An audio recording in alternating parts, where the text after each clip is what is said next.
कोई बाहरे नी पारो रे लोदी गेছে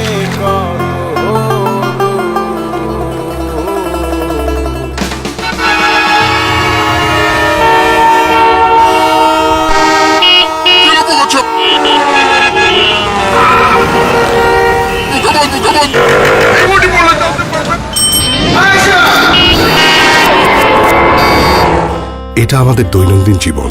আমাদের অভ্যস্ত করা হচ্ছে শব্দগুলোর সাথে। শব্দ দূষণও এসব রোগের কারণ। সমাধানটা এখনই করতে হবে।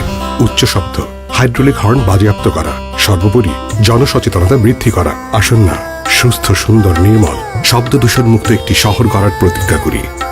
বিস ক্লাব একটি প্রতিজ্ঞা।